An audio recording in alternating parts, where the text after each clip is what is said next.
bike commuter for over 25 years. So I'm a survivor, not just of COVID, but of Metro Manila traffic. So I think all of us have come from different walks of life. I don't want to assume everyone here is an avid bike commuter, but I know that some of you are even triathletes and have organized long rides, and we'll have a chance to share our relationships with cycling. So I'm going to be calling on each one to basically say your name and what your occupation is, or what you want to share about your day job, what you usually do every day. And then finally, your relationship to cycling, whatever it is. It could just be as a commuter, advocate, etc. But maybe a little bit of maybe 30 seconds or so of history, or whatever perspective you have about cycling. So I'm just looking at the sequence in my gallery. I don't know if you're seeing the same gallery that I am, but to my right is Red Constantino, a longtime environmental advocate. But I read in his bio that he's also a bike commuter. Where do you commute to, Red? So please introduce yourself. Hi, Howie, and hello to all the guests of this fine event. I'm very happy to be here and listen to everyone and contribute my insights. Bike commuting, that's something that I've been doing for a long time. And my route depends on what work demands on a certain week. And I travel from, I cycle from Quezon City within, big city, or also up to Makati or Pasig, depending on where the meetings are. For a long time. Excuse me, Red. If they're not yeah, so that we don't get static. Just turn on your mics when you're ready to speak. All right, but I just need to follow up, Red. No, I know that you're more than a bike commuter. You're involved in climate change issues. Can you just say a couple of sentences about that? Yeah. So bike commuting is something I do not because it's an advocacy, but because it's something that I really enjoy. And at the same time, we're promoting sustainable transport as we are advancing sustainable energy as well, because all those things come together. And the reason why we're advocating for this is because government and businesses should be promoting both, not because of decarbonization or climate, but because it's good for our economy, it's good for our households' economy, it's good for our community. And in any area where cycling and pedestrians are the priority and walking and cycling become the main modes of transport, commerce thrives, business blooms. And that's why it's good for the economy as a whole and in neighborhoods. And as a co-benefit, as an add-on, we help contribute to solving the climate crisis. That's how we should pursue it. You're on mute, Howie. Yeah, thank you. Thank you.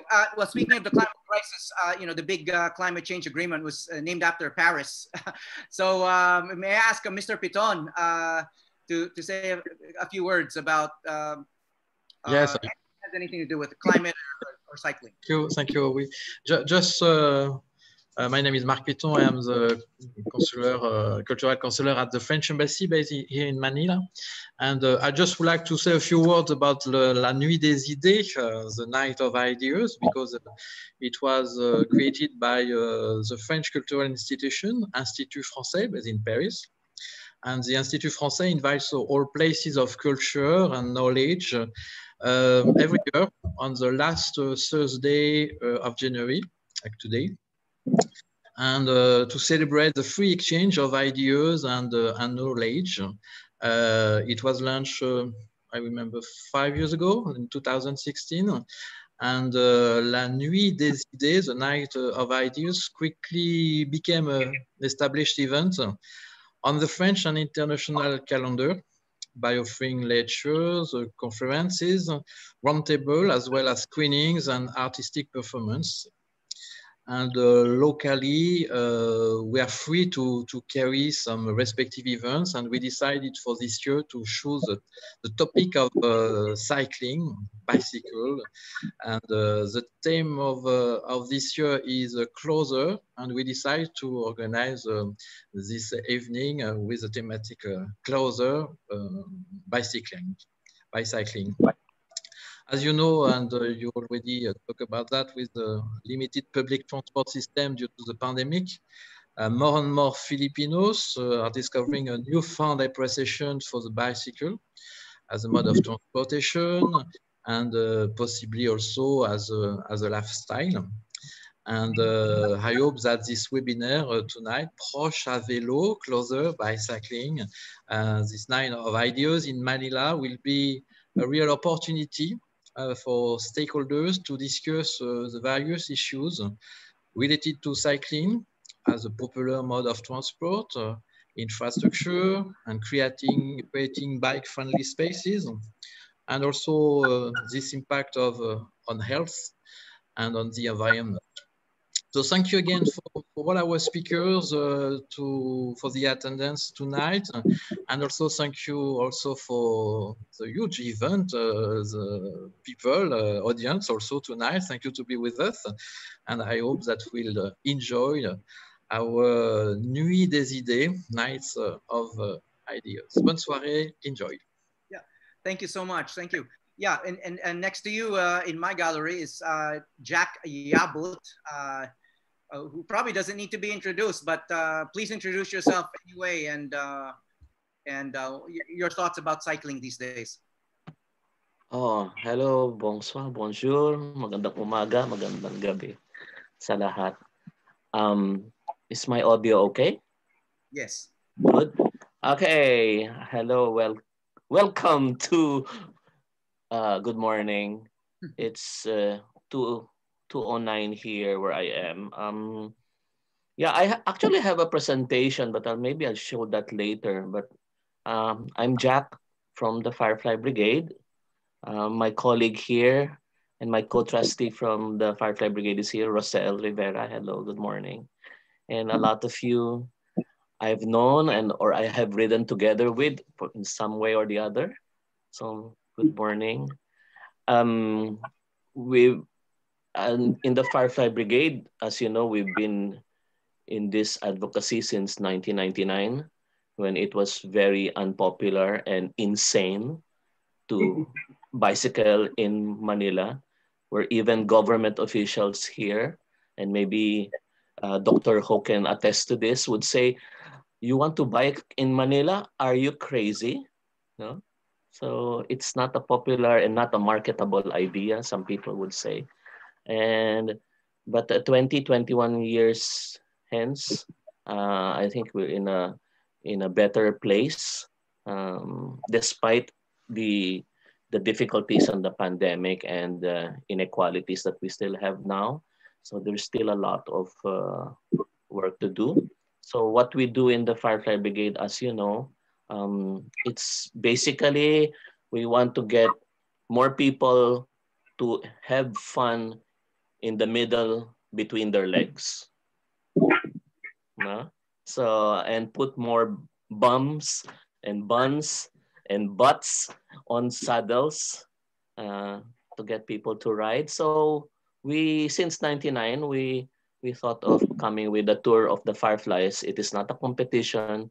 It is a parade in costume, like now. No, but this is really not a costume. And it is just to get people to appreciate, enjoy the bicycle. And then from there, who knows, they might become the greatest cyclists in the world and maybe, do that around the world. So along the way, we do monthly activities, we do clinics to educate for safety also, and for the etiquette of cycling and also the maintenance of cycling.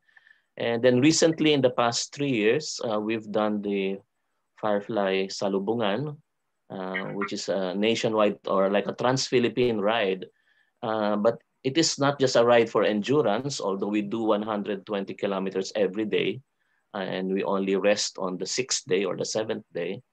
But the idea there is to meet people and to give safety clinics and education, and also to meet friends, basically, and develop the network of cycling among people, among Filipinos, among friends.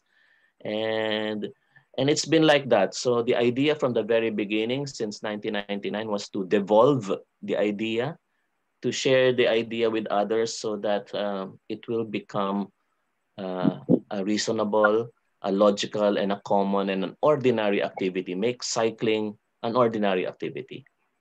All right. Salamat. Yeah, That's for the moment. That's it. Yes, we'll call on you later.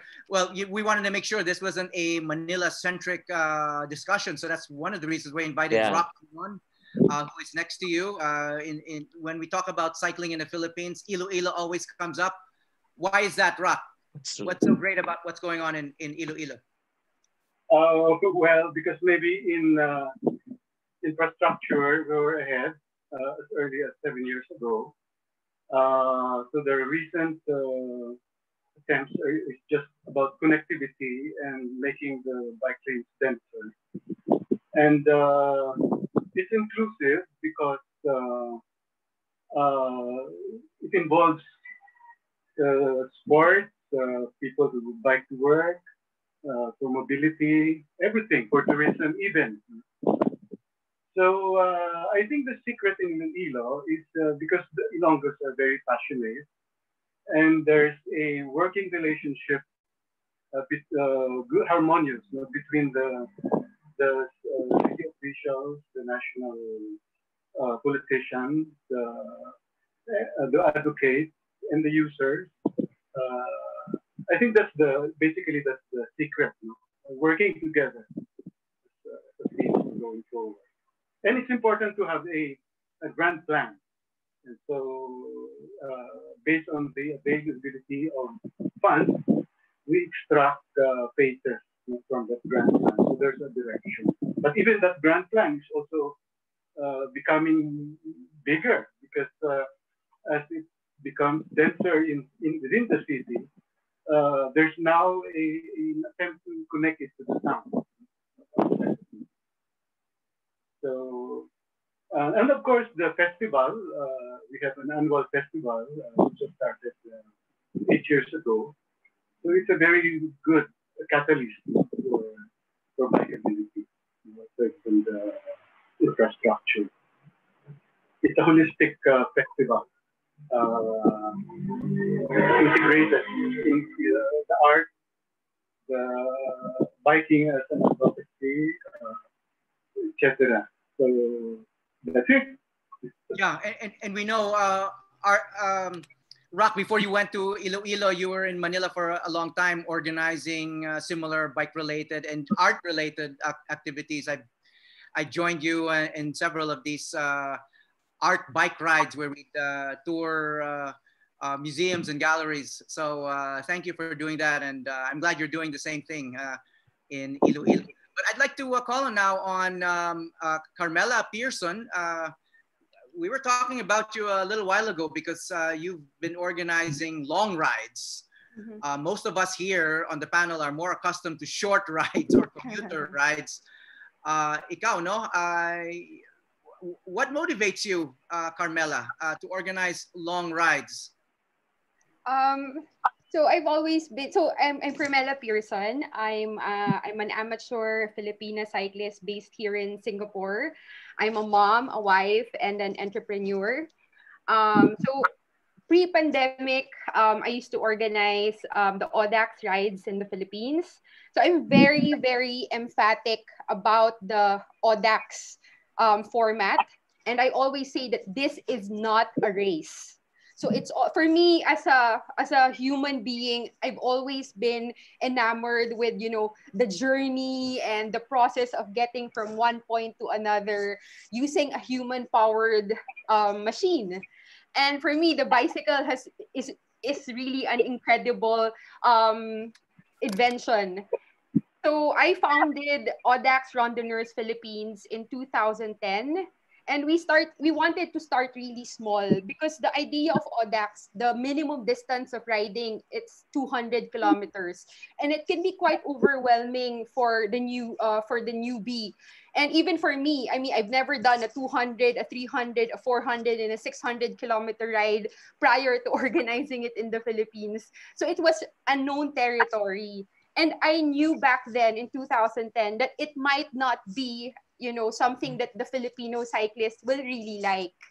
And so anyway, but because of my love for Audax riding and, the journey, the process, there's no race, there's no pressure.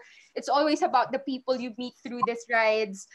That really motivated me to keep on organizing these rides. And so prior to 2010, we were able to get the accreditation from Audax Club Paris to bring Audax riding in the Philippines. Because I personally also wanted to qualify for this particular ride in France that only happens every 4 years. So it's called Paris-Brest-Paris. So you cycle from Paris to Brest and back all in one go, and you need to finish in 90 hours. So when you think about it, 90 hours, it's pretty doable if you ride it smart. And if you're not going to race it, you strategize properly.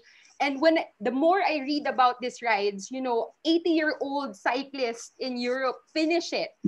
So why can't we? So it's always about the journey for me. And from our humble beginnings in 2010, in our first year, we only had like 142 participants. And we don't even market these rides like how other cycling events are being marketed, because we know that when you're in it for the Audax rides, you're there for your personal achievement. You're not there to win because it's not a race.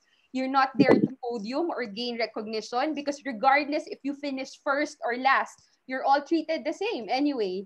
So we never really hard marketed our rides. So from our humble beginnings in 2010, pre-pandemic, we were seeing more than 2,000 participants join our humble rides. The format is so simple. We don't even have, freebies and giveaways, media coverage, photographers. We don't have that. You're really there for the distance and for the journey. So we started that in 2010. In 2011, I became the first female cyclist from Southeast Asia to officially finish Paris-Brest-Paris. And I think that actually encouraged more people to ride it. And I did it again in 2015. And we're still hoping to encourage more people to ride, to go there and see, because the culture itself, how it all started, randonneuring, it's not racing, it's all about the journey. So just being there and seeing how this historic brevet has started, the culture is very empowering for me. So here, during the pandemic, of course, we all had to stop our events, but we still encourage people to stay active, stay healthy. Currently here in Singapore, I race under an amateur cycling team called Matador Racing. So it's an amateur cycling team composed mostly of expats, and we race around the world. We do mountain biking, road racing, time trials.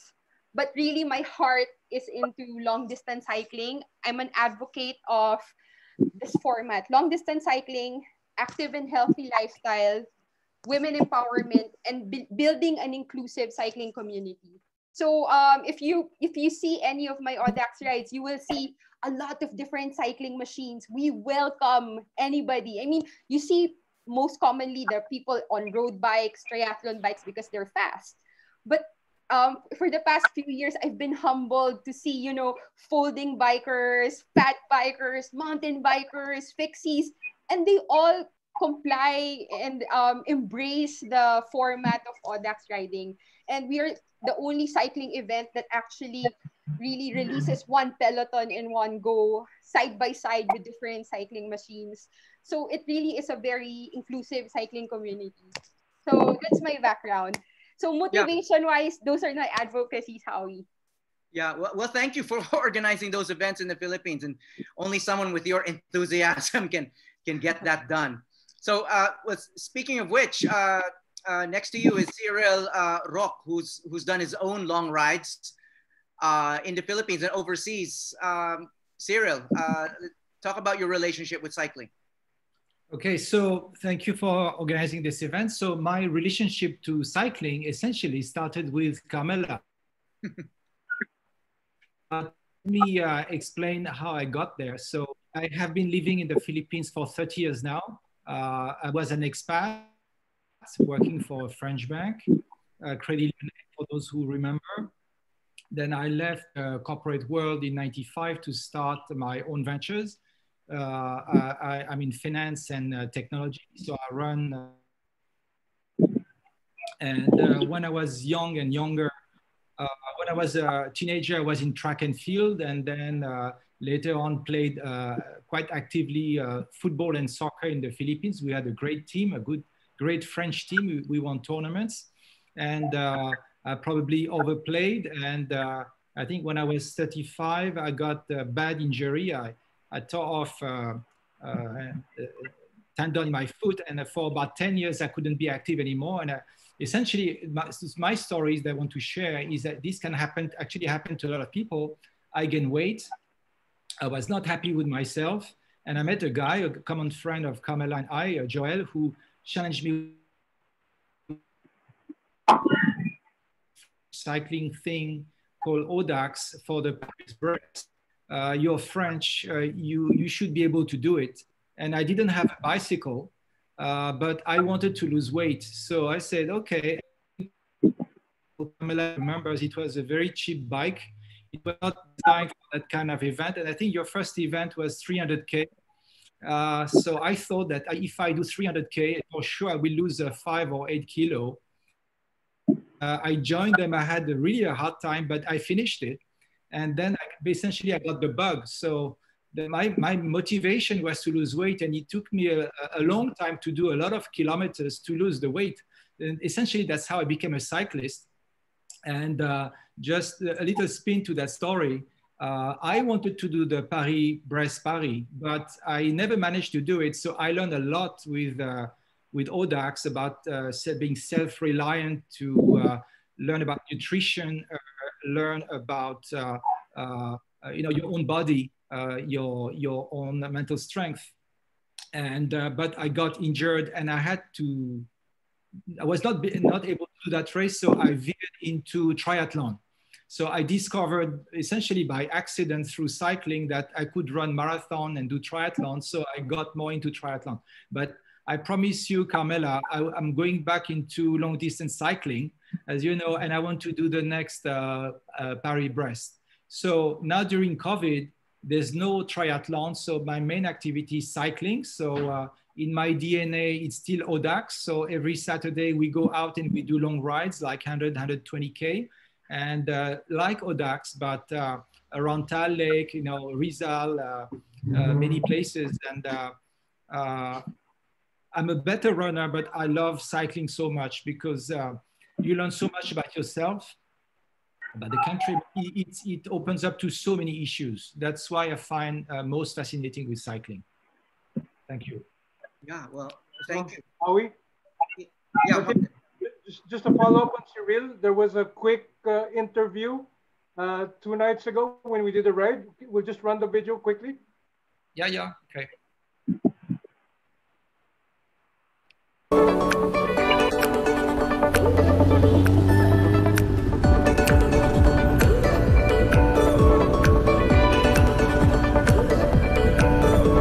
Le message pour cette nuit des idées, le message qui a été retenu, c'est d'être proche.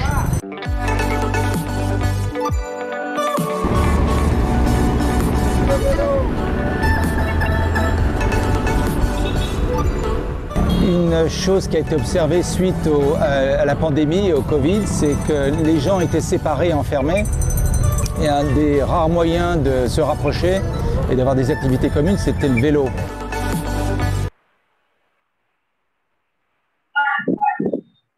Okay. So did you intentionally cut that short. I know that that's a bit longer, Martin. Yes.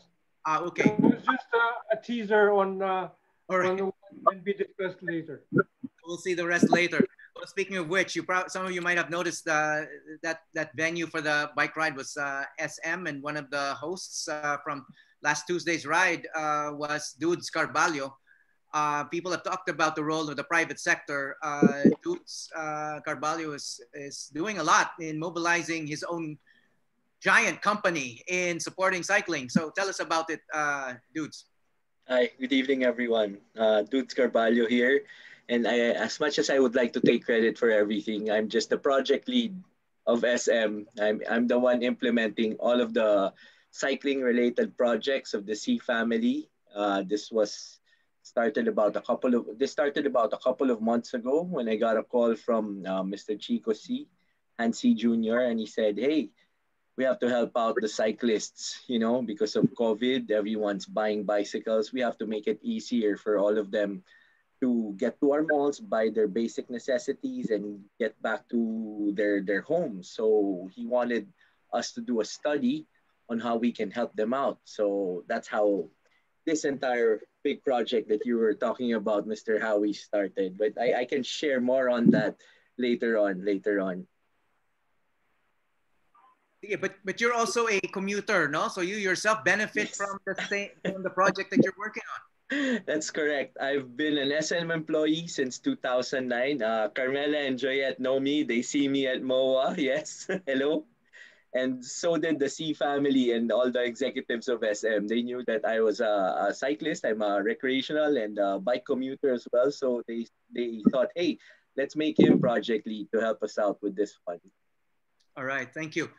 Yeah, so we'll hear more from you later. See, Yep. Dr. Beverly Ho is a health educator, and she's an official with the Department of Health. I just want to say, Dr. Ho, before I ask you to say more about yourself and your own relationship to cycling, there's a big irony about cycling because previously it was known as not being very safe, but now with the pandemic, it's considered safer than a lot of other forms of transportation. No, so there's a double-edged sword. We know that our streets are not very safe for bikes, but because of its natural distancing, bikes can actually be safer than other forms of transportation. So share your thoughts about that, Dr. Ho. Exactly how you said it, Howie. It's only thought of as unsafe because of the environment, right? And I guess this is what we at the DOH Health Promotion Bureau is trying to change, no?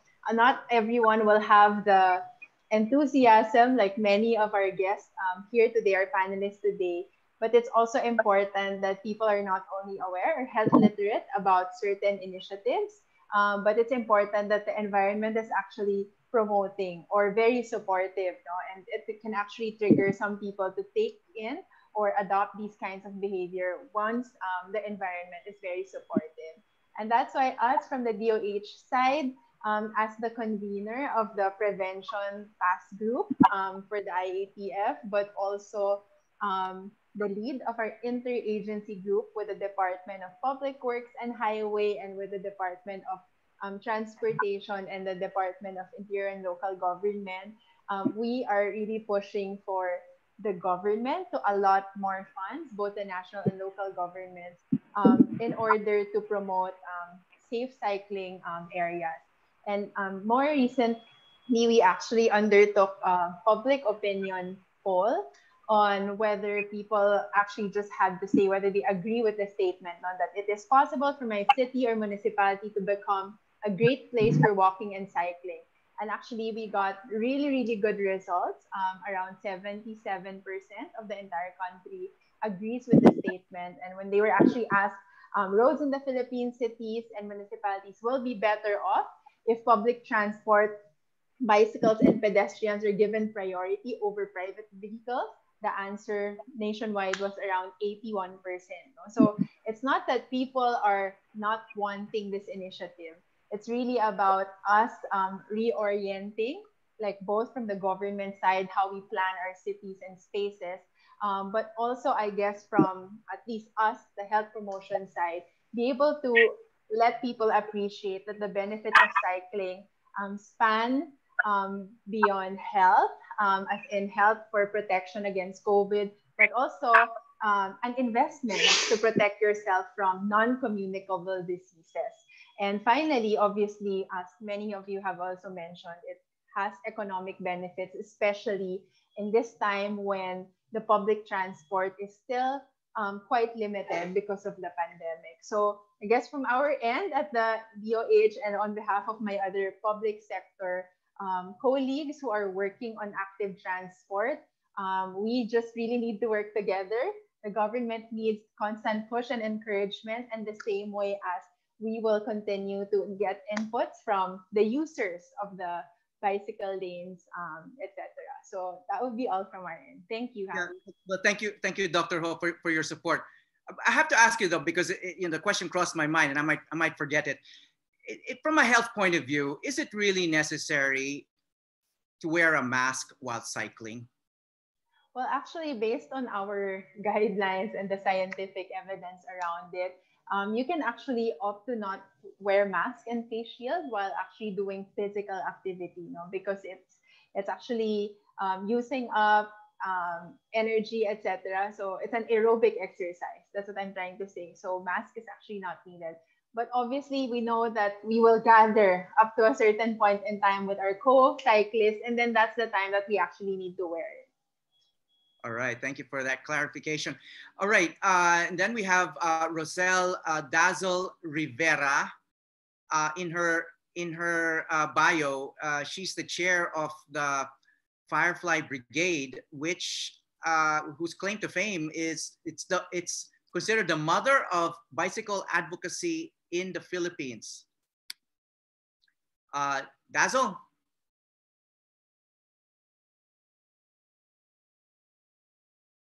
Are you there, Dazzle? Her mic is off. Oh, what? Yeah. Hi, hello, everybody. Good evening. Okay. I'm here.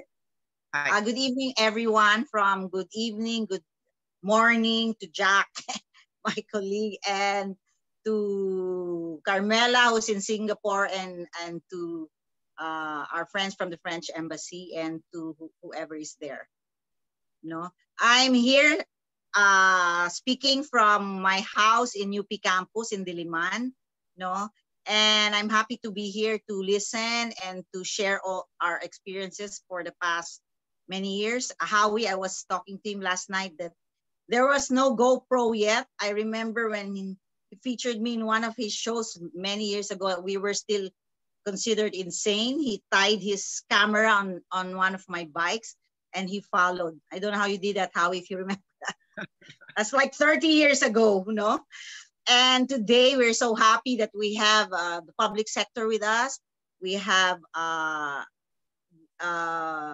different advocacy groups, environment groups, and even international organizations who are recognizing the bicycle as a zero emission bicycle vehicle.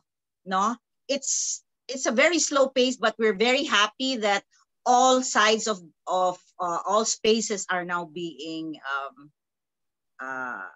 claimed, And I think your theme tonight of closeness, we're very happy because closeness for us means being a community, It's not only economic, it's not only social, it's environmental.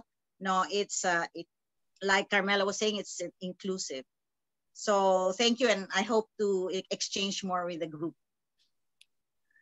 Yeah, Dazzle, before I let you go, I might as well ask you the first question since I think everyone's introduced themselves. Since you mentioned that you and I go way back when it comes to cycling. I don't know if it's really been 30 years, maybe 25 lang naman.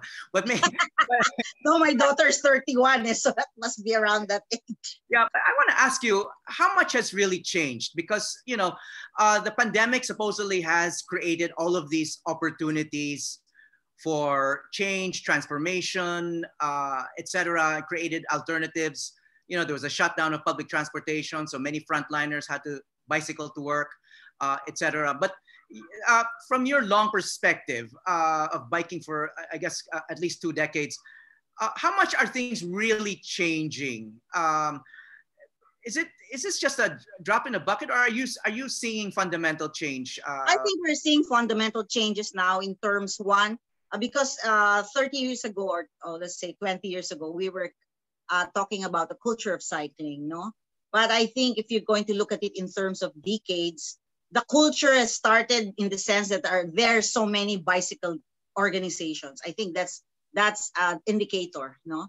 And second, a lot of women are now in the public space riding bikes, which is in a Southeast Asian country. I think that's also another indicator.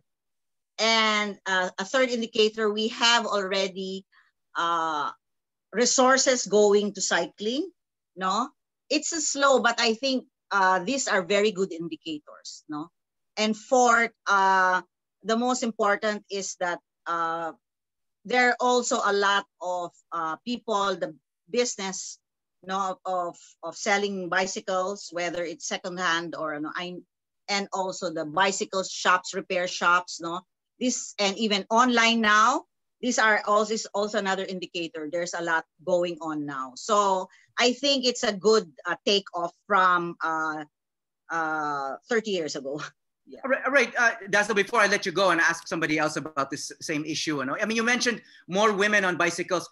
I want to ask you, because cycling in a way has a bad reputation, because women on bicycles have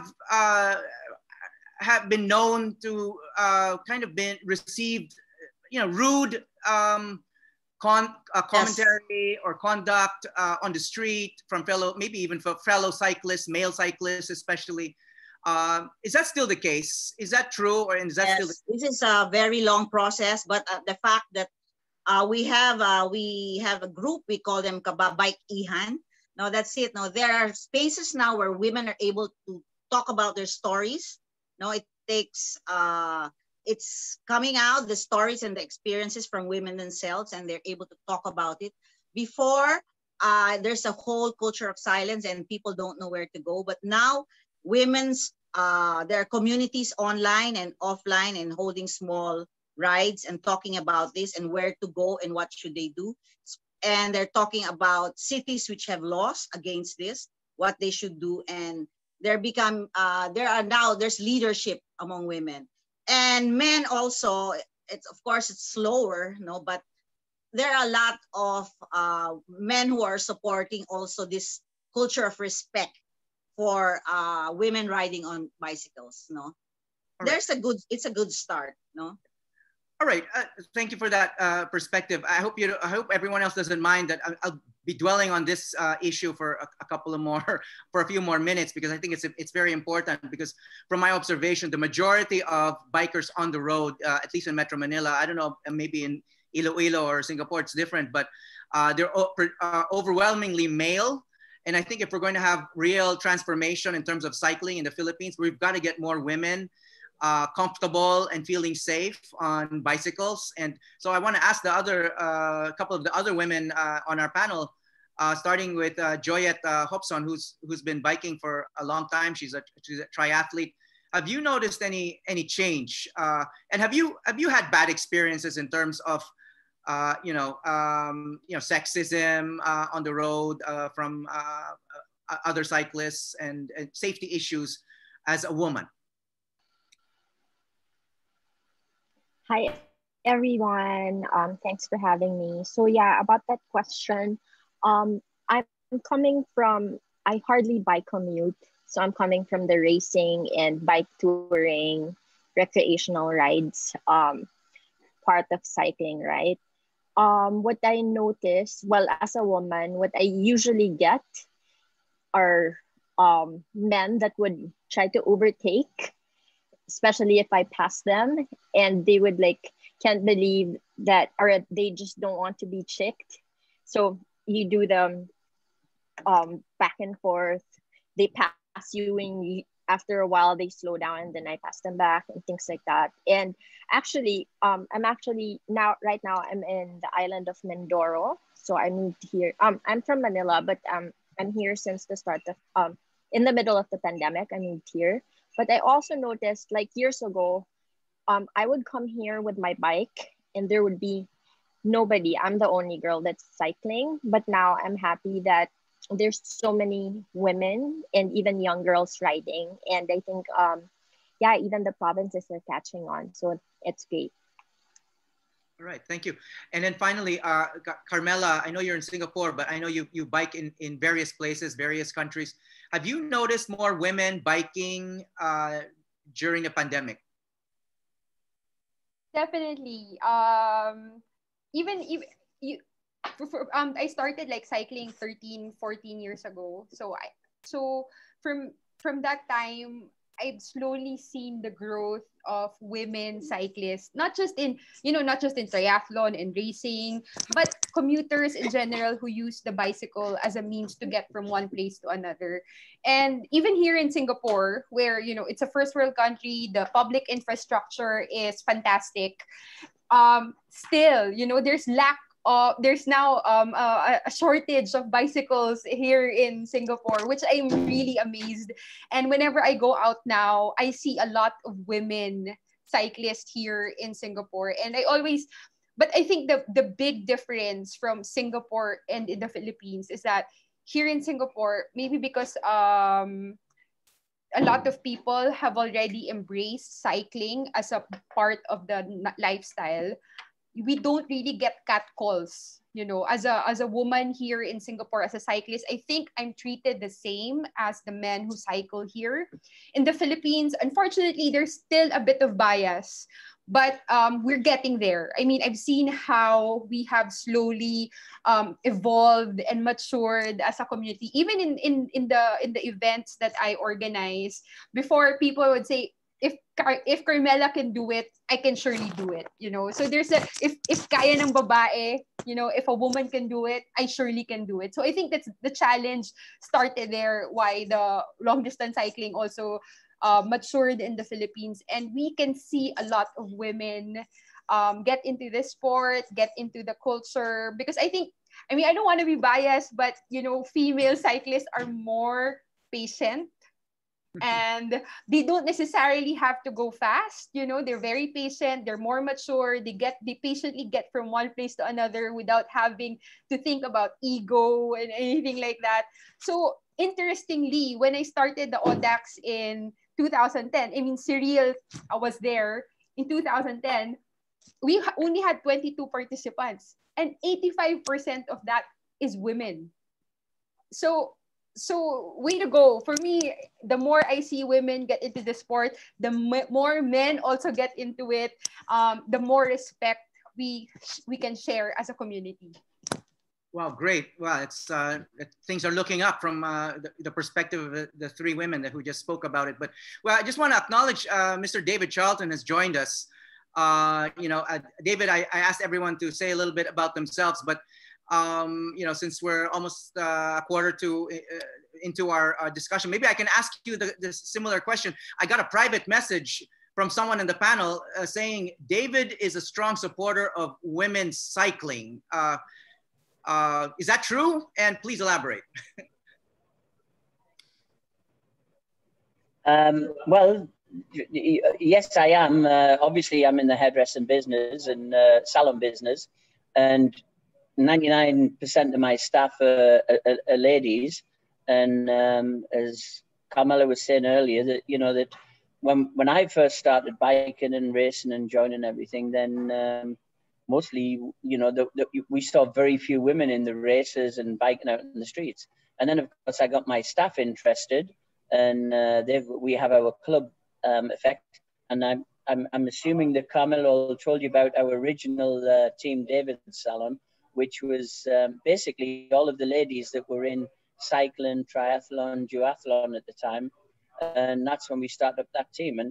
And over the years, I've become amazingly, I wouldn't say, well, actually surprised. And also, I think it's fantastic how strong the women are. I think like most men, when I was younger, if a girl joined a race, I just knew I was going to win. I was just going to beat them, and I was going to be ahead of all of the girls in the race. And if I was letting a girl ride with me or run with me or swim with me, because my background was running and then triathlon and biking as well, of course. I just assumed I was going to be ahead, but then over the years, girls have become so much stronger. And I've got to be honest, our team girls like Carmela and Joyette and Nina and the other girls are all fantastically strong. Even our club girls, which are the girls that basically work in our office and in our salons, that would never have dreamed before of getting on a bike or of exercising or doing rides. They're just tremendously stronger now. I'm just, it's amazing how strong these girls are. And so I'm full of admiration for them, and it's amazing what they do now. And it's great that Carmela and Joy, who are here tonight, of course, have been role models for these girls to come along and do it. We have actually 2 or 3 girls in our office that commute on bikes now, totally separate to what we do. For our club girls, I provide the bikes and everything, and that's fine. But we've got 2 or 3 girls who actually commute themselves on little BMX bikes that they got themselves.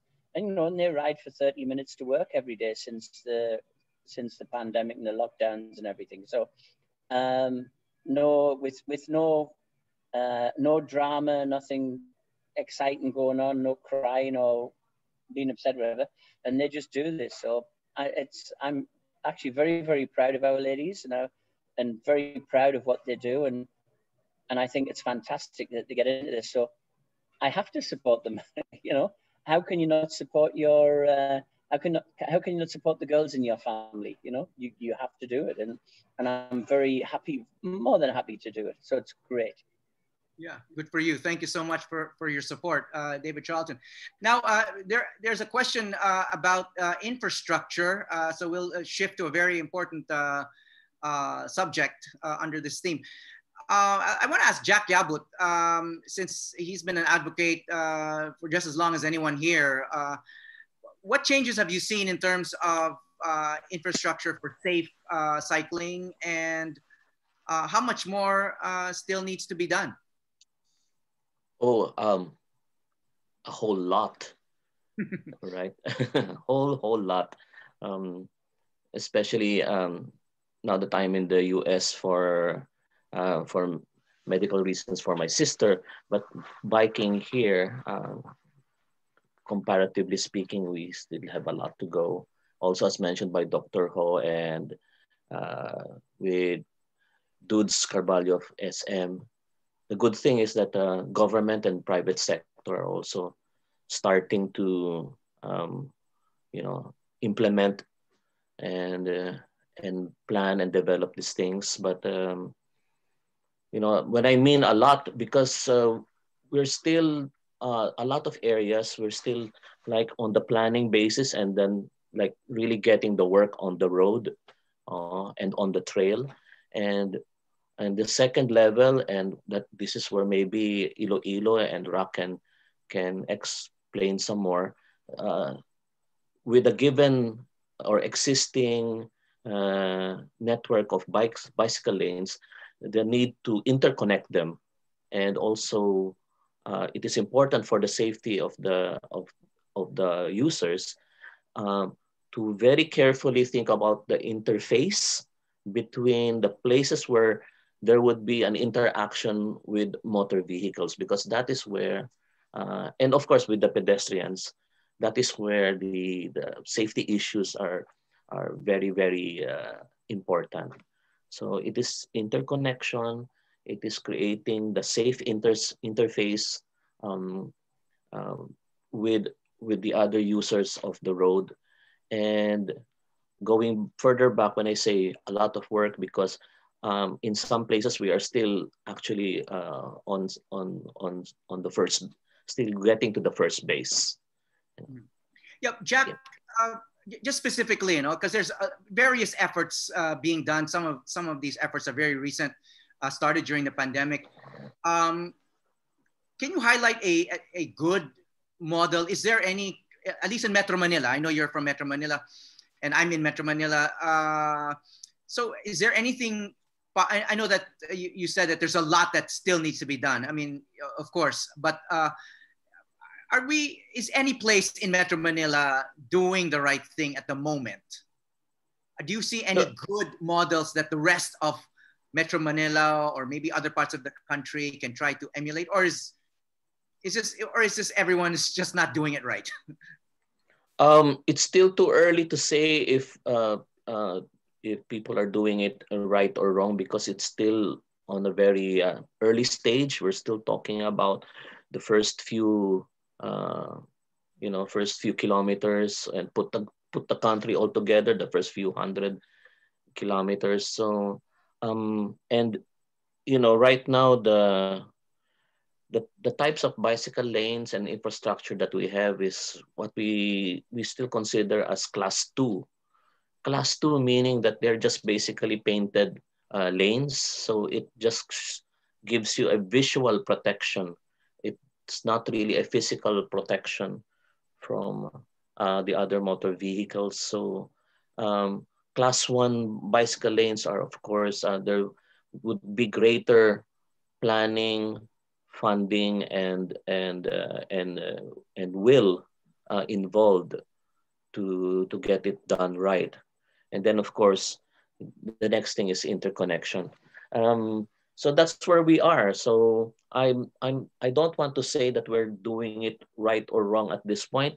My main concern now is it's important that we continue to do it, because we shouldn't stop here because it's the pandemic, because there's space, there's a rationale, there's some logic into it, but we should do it even after, because once we go back to normal and just let the entire whole car culture or mentality come in, then it's like going back to the Jurassic period.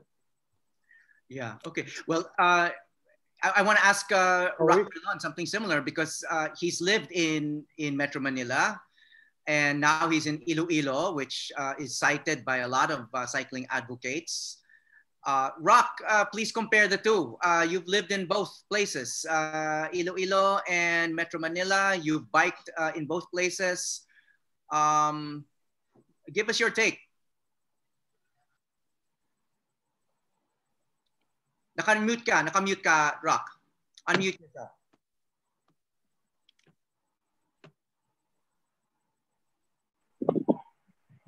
Yeah, there you go. There. Manila is complex.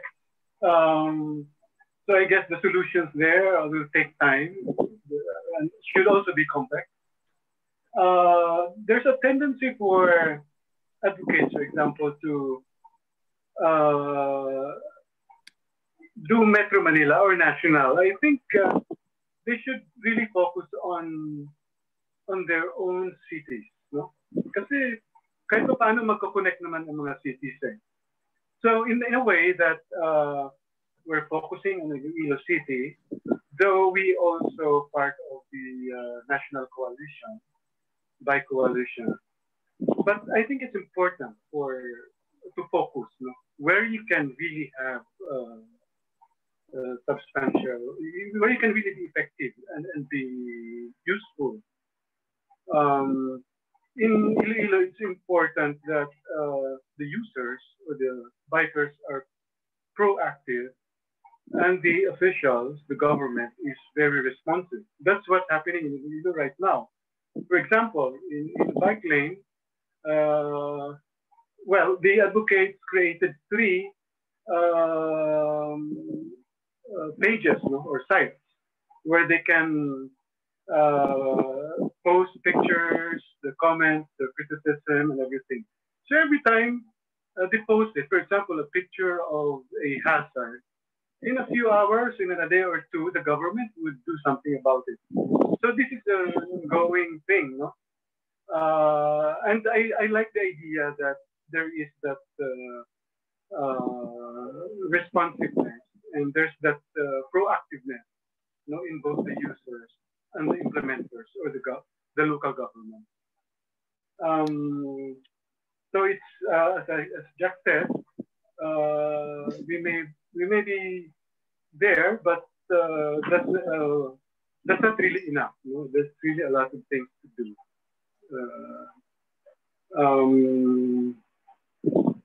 Yes. Okay. Thank you, Rock. Red has a perspective on this issue as well. Red. Yeah, Howie. On this issue, but I'd like to go back a couple of things from some of the questions that you have raised. I think that we are in a very optimistic period because government, citizens, businesses, and civil society are all aiming at the same target. It's just that we're on different tracks. But we have not been in a situation where we are virtually aiming at the same landing zone. Different pace, different approaches, and so on.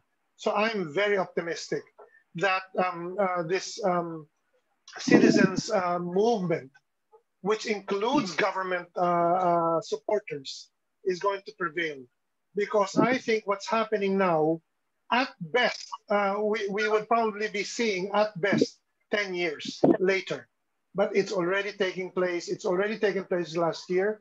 And I'm very much I'm happy at the pace by which people are trying to prove the point that cycling is actually a mainstream mode of transport and not alternative. Second point, very important, Howie. When it comes to issues of gender and women, cycling has nothing to do with it. It's just that men are terrible, whether they're on 4 wheels or 2 wheels or walking. And we need to make that very clear. And so the behavior is not about changing the behavior of men about cycling. It's about changing the behavior of men in general across the country. And just as another panelist had said earlier, that women cyclists are more patient, are more accommodating, are more sharing. That's not true only of women cyclists. It's true across. And we need to make that stick because the advocacy in terms of mobility is always about democracy. It's not about climate. It's not about air pollution. It's not about safety for women in cycling. It encompasses development-wide targets, economy-wide programs as well. And when we speak of democracy, Howie, this is very important. This is a very critical point to make. In Metro Manila alone, and you can have probably very similar, if not worse figures across the country. In Metro Manila alone, in Greater Metro Manila, 88% of households do not own private cars. That's the figure, 88%, which means that anytime government tries to provide road widening or more flyovers or more road constructions, they are responding to the needs of the minority. And this is why the group that I am part of, the Institute for Climate and Sustainable Cities, but also the mobility awards that we share with 350 Filipinas, with the Filipinas Bicommuter community, with Manila Moves, with the Climate Reality Project. Our campaign is about bike commuting because we need to serve the interests of the majority of our country, not Metro Manila alone, certainly not Iloilo or Davao alone, across the country. Because the mobility question is what we must aim for. We need to move people, not cars. And also, our government understands this. And it's a challenge in order to move the big ship of state so that, you start from incentives. Is MMDA, for instance, and DOTR and DPWH, are there incentives looking at still how to reduce traffic time on the roads for cars? Or are the incentives about moving more people? Because once you change that metric, they will be aiming for something that's really, really, really far more different. If our task is to advance multimodal shifts, as a cycling advocate, we're not saying cycling is the best solution out there. It's actually walking, not even electric cars, not even electric jeeps, not even bicycles. But if you prioritize pedestrians and non-motorized transport, and you tend to follow the tendency of looking at system-wide changes, promoting system thinking rather than technologies, and you actually get to the endpoint faster rather than later. This is why we launched last year as a test the Mobility Awards. We tested this first in Metro Manila. Magkamali muna tayo in Metro Manila before we embark on national mobility awards not because this is a competition as to which city or advocate is better, but because we need to promote the fact that businesses, citizens, government are working together to promote something that is going to be very difficult, but we are up to the challenge, because I think everyone shares the fact that mobility is something that we really need right now, and it's time to reduce, if not eliminate, our addiction to private cars as the main mode of transport. It has to come together.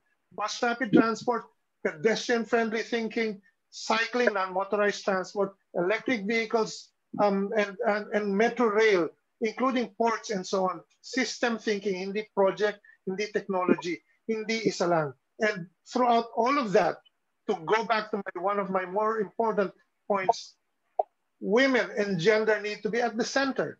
And not because it's cycling, because it has to be across all sectors. And I think if we pursue that, we tend to ask sometimes, what is the bad reputation? The bad reputation often comes from motorists, not the majority. And so I think we need to qualify all these things, because it is the minority that is responding to a rebellion of the majority of our country who want and deserve mobility that is not anchored on privately owned cars. Thank you. Yeah, Red, very quickly, I just want to touch on that theme. I'm glad that you feel optimistic about what's going on. But how do we build on that optimism? I mean, what can be done immediately? What's low-hanging fruit when it comes to policy or infrastructure? I mean, there's a lot of attention on, bicycle lanes, on this and that thoroughfare. But I'm sure we need much more comprehensive kind of transformation. But what can be done? What should be the priority of government at this point? Well, first of all, before we talk about transformation, we need to talk about transformation that is already happening. We did 2 surveys, and we worked with MMDA on this. Their own figures, very limited counting, data, which we don't really pay attention to. The data that was generated on very limited counting reveals that in 1 month alone, just looking at 6 intersections across, I think, Quezon Avenue, Ortigas, Shaw, up to Taft, they counted 100,000 cyclists, over 100,000 in June alone, looking only at 6 intersections along EDSA, Commonwealth, and up to Ross Boulevard. That was almost 80,000 in July alone. The numbers are gross underestimates of citizens already taking action. And what the government needs to do is to continue to support what data we've already generated, and there will be more. Our studies show that the demand of cyclists and pedestrians and motorists alike is that it's not even protected, it's interconnected bikeways. It's not that protected bikeways is not a priority, it is coming second. But interconnection, if we start with our sister cities, dapat umabot hanggang Iloilo, hanggang Davao, because that is the challenge that I think our cyclists are already providing, are already doing things ahead. And some of our officials, many, actually support this idea. It's no joke to take our government and our country, our citizens, away from the addiction of fossil fuels and cars. But I think the space for dialogue is great, especially because a lot of the leadership is coming from women. Incidentally, Howie, 2 women who are leading this fight to provide non-motorized cyclists, Jerry Hamarnani of Pinay Commuter Community and Congressman, former Senator Lauren Legarda. It's their birthday today. So happy birthday na rin sa kanila pareho. And they are the kind of leaders that we need to hear more of in this country, again and again and again. All right. Yes, let's hear it for women leaders. That's, government has a big role, but I want to bring in the private sector here also. I mean, it has a major role as well. I mean, we mentioned the bike ride that several of us had on Tuesday night that began at MOA. And frankly, that was the first time I tried the bicycle lanes there with the bollards. Very impressive. But dudes, once we left the MOA area, I mean, it was the chaos as usual, no? Yes, but I know it was a different story outside.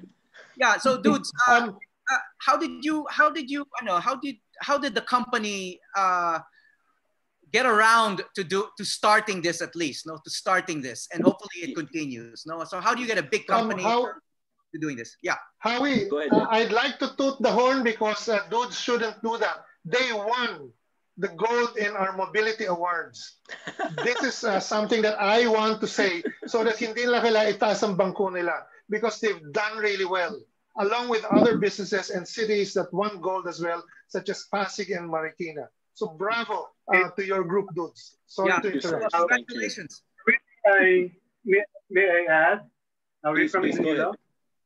Yes, in SM Iloilo, they have bike racks. They have Yes. even repair stations. Repair stations, yes, definitely. They restored a heritage house and use it to market local products. And recently, they've been planting mangroves on the river bank. So Iloilo is great from Iloilo. Feedback. Happy to hear that, sir. Dudes, you have a couple of supporters here. So yes, I know. I'll be very happy. I know. Yeah. You mentioned earlier you're just implementing, no, what the leadership of SM Yes. decided on. But you mentioned Hansi Jr., who's Yes. a grandson of the founder Henry C. You know, Yes. so is it because there's this third generation C that's now taking over, and I'm sure some of these third generation Cs have been educated abroad. They're Yes. Progressive in thinking, etc. I mean, how much does this have to do with that? And how much are you just going with the flow? I mean, public opinion is siding with cycling. I mean, that's where the world is going to. So what's the dynamic within a large company like yourself? Well, for SM, it's not just Mr. Chico who's very active in this project. Also, Miss Mara Coson, the daughter of Miss Tessie Coson, is very, very active with this project. We actually report to both of them and give them updates on a regular basis. Actually, every other week we have to report to them and let them know what's going on with this bike advocacy of ours.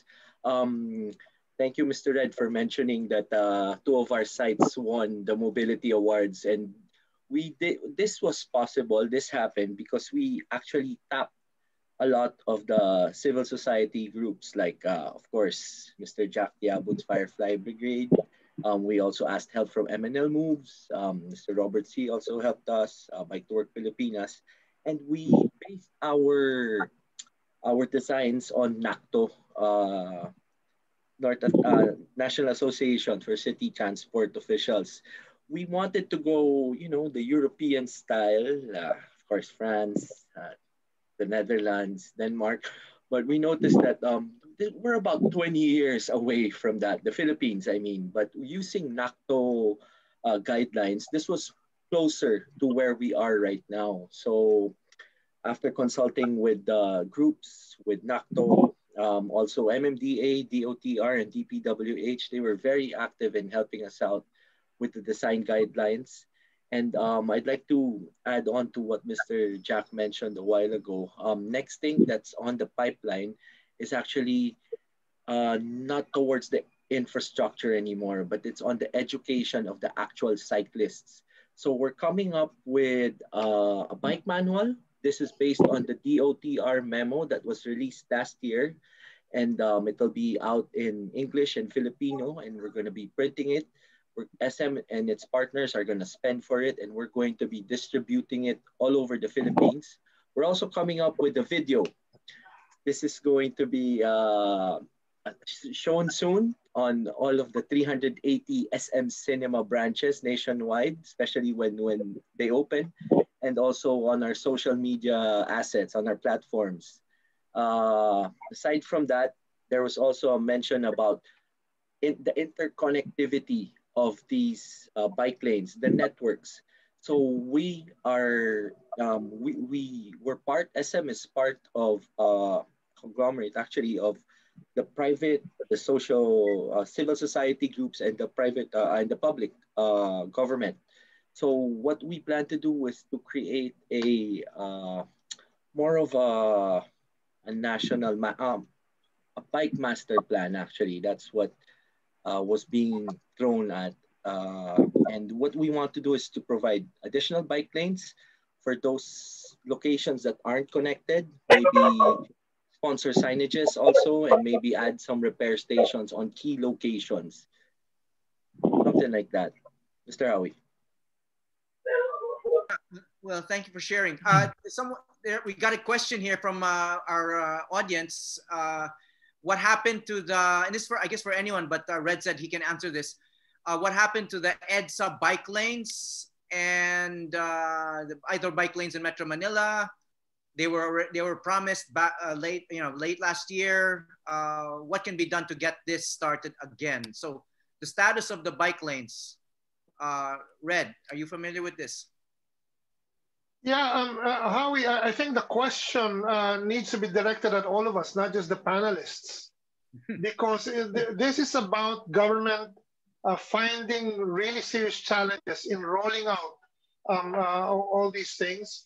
And I think as many, Mayor Vico, Mayor Francis Zamora, they've all been issuing challenges. Keep up the pressure. Citizens should not be spectators. The leaders need to hear from them constantly. And MMDA has said the same thing. We have allies there, but this is not a joke. So what we need to do is to keep reminding them that the majority, it's about democracy, the majority expect mobility for them, not for the privately owned cars. I think government will continue to have a start-stop operations as they try to learn, as they try to get more experience. I think this is not the time for confrontational quarrels or contradictions that end up in bad conflicts. I think we have a lot of examples, guerrilla activities by cyclists happening, mga Ilonggo who are unruly in the right way. If they want mobility, they will do it them on their own. Businesses that realize, like Dudes has said, that it pays, it has incentives when you promote cycling because you get investments, you get more customers, you get more friendly customers that come in because you give them value and you give them respect and importance, not just those who are in the minority. And so I think incentives have to come from everyone, but if citizens are going to wait for government to do the right thing for them, that's not going to work at all. We need to be rebellious, we need to be constructive, and we need to constantly build bigger and bigger coalitions and anchor things on hope. We are inspired by one another, but we also have to learn that shared leadership means we have to take action as citizens ourselves. Kinakailangan a higher sense of citizenship, Howie. Okay, yeah, a couple people want to answer that and comment on it. Dr. Ho is one of them. Dr. Ho. Hi, Howie. Yes, I'd just like to also give an update to our viewers today. The other day, we met as a technical working group, the different agencies, and we're happy to report that DPWH and DOTR have actually finished the plans, everything for the bike lanes in Metro Manila, Cebu, and Davao, in fact. And it's now undergoing the last stage of approvals with MMDA because, as we know, there was an unfortunate event that there was a change in leadership. So I agree completely with what has just been said. Let's continue to press on. This shouldn't be about changes in leadership, etc., but really about what needs to be done. So the budget is there; it's already been allocated. Our colleagues in DOTR and DPWH are actually ready to undertake the construction, like the bid, the contractor has already been obtained, etc. So it's really in the final stages, and they're hoping that all of these will be completed before end of June because that's when the money also expires. So let's keep our eye on the ball. It should happen. Thank you. Yeah, Doc, just a comment. I'm surprised they're even involving the Department of Health in infrastructure decisions. Is that a new thing? Well, yes, it's a new thing, and we're happy to be part of the decision table. But admittedly, like for the construction, it's really their real, no? The reason why we're in the technical working group is because we're pushing for the active transport, and the 4 agencies are actually working together. So we happen to be more like listeners and pushers in this in this case, really being able to track that our commitment also to the civil society is actually carried out. All right, we're glad you're there. Okay, Cyril Rock wants to say something about this. Unmute yourself, please. Cyril? Yes. And if I may, Howie, later after Cyril, thank you. Yes, sir. Yeah. Okay, so I just wanted to touch on this because we have been riding a lot, in fact, with Carmela in many towns in the province. And so we have experienced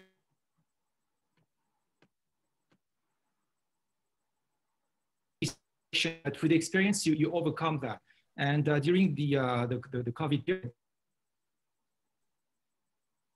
you know, I was invited by a friend, and I realized that it's possible by, it's a bit risky. I've been very often, you know, the route we took at that and going to Intramurals on Ras Boulevard. Fear, and then you realize it's not, it's a bit scary, but it's doable. Someone mentioned earlier that there's a need to educate cyclists about rules, about the danger. There's really a need also to educate the motorists, the car drivers. Very often there's a lack of respect for cyclists. Some of them think we are a hindrance to them. But as Carmela used to say, we have to share the road. So cyclists have to share with the cars, share with us. So we need also to educate cars and truck and bus drivers that we are fragile, we are vulnerable, but they need to share the road. So education had to go both ways. The point I wanted to make. Yes, yes, thank you. Did you get me? Yeah, yeah, got it. Jack, any follow-up to that? Yes, to the point of Dr. Ho, actually, yeah, recently, the cycling community and our volunteers in the national network and coalition, we've written to the MMDA also to touch base with them and encourage the MMDA to go forward with the ongoing plans and programs that have been developed together with the civil society, the community, and the government agencies mentioned. So I hope we welcome the new chairman, Chairman Abalos, to move forward as we all hope in that good direction. And to add to the point of Cyril, actually, maybe it's also good to teach the motorists not only education but also meditation. Because you know, if you experience driving in Manila, whether it's pre-COVID or currently, you always feel some toxic feeling that, you know, you're always in a rush, there is congestion, there's traffic, etc. So sometimes the default mentality of our motorists, their head is already very hot. You know, so you need to calm them down. So so I think that's where it is important that the Department of Health is also involved, because you know, the health is also not only preventive but also promotive health, and their role in let's say this matter of getting people closer, you know, and through cycling is very important, because the, you know, health professionals also push for something that is also promotive, not just curative. Thank you. Yeah. By the way, I'm just curious, Cyril. No, you've biked around the Philippines, and you've biked with Filipinos and I suppose other expats. Do motorists treat you differently because obviously you're probably from another country? They can see you're from another country. Are they Filipino motorists generally more polite towards you, or they treat you the same, you know, the same rude manner that they would treat Filipino cyclists? So it's not, first of all, they don't know that I'm a foreigner because they come from behind. So they don't have much time to figure out where I'm from. First thing. And, but I've biked with all sorts of people, Filipino foreigners. And we have had so many instances of cars coming very fast and very close and brushing us for no reason whatsoever.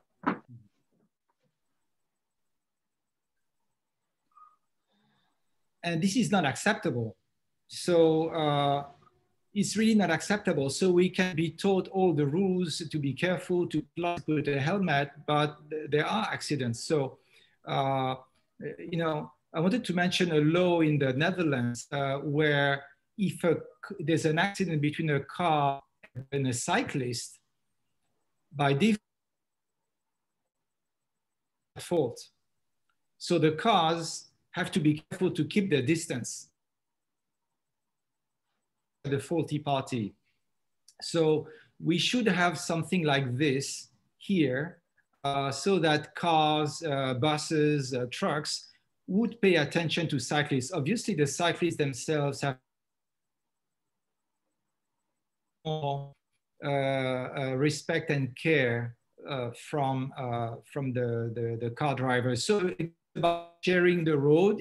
I've seen also cyclists who are not respectful, who don't follow the rules. So it has to go both ways.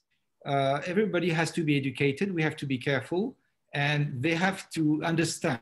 We have had accidents because cars, for instance, don't understand that it takes a long time to brake for a cyclist. It's not like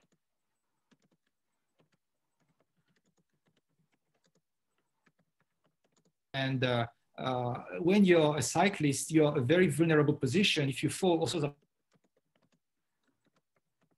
So I think a lot of education is necessary for everyone. We cannot, for all the back lanes and infrastructure to be placed to continue cycling. Something here? Agree. Yeah, there is, sorry, Howard, I was typing an answer. Actually, there is a House bill that was approved by the final reading in the Philippine Congress in 2018, and it's been sitting in the Senate since April 2018, seeking concurrence from the Senate, and it is about the keeping your distance, the minimum distance law when a motorist is passing a cyclist.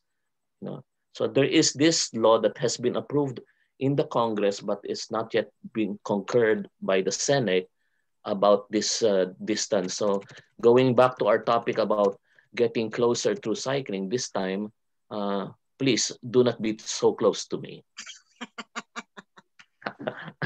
Sorry. Good one there, Jack.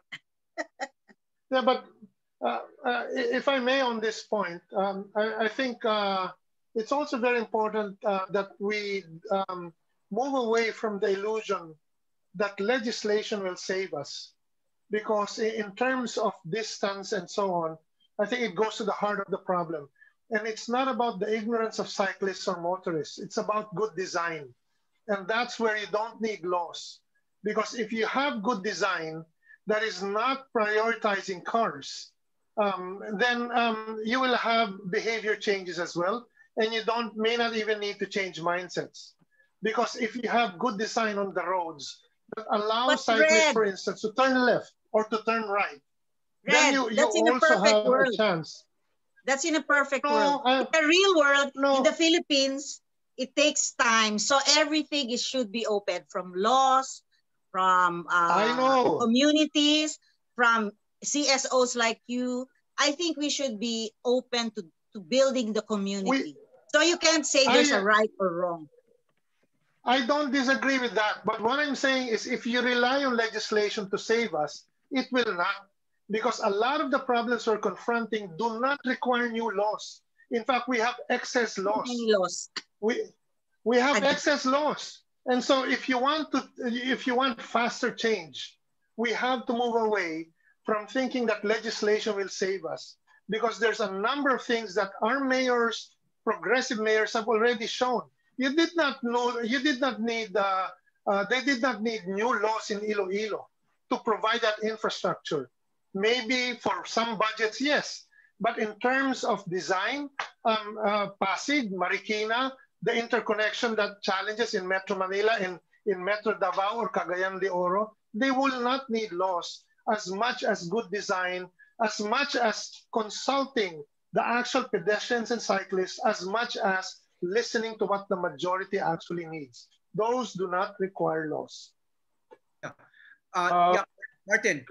No, there's just a question raised on Facebook by one of our cycling friends, Albert Cuenca, and he refers to the NACTO that Dudes mentioned earlier. It's about having the left side bike. Where are we in that respect? The buses. Yeah. Yes, there are two ways. There are a lot of places where you can put the bike lanes. We also considered putting it on the left side, as what the gentleman mentioned.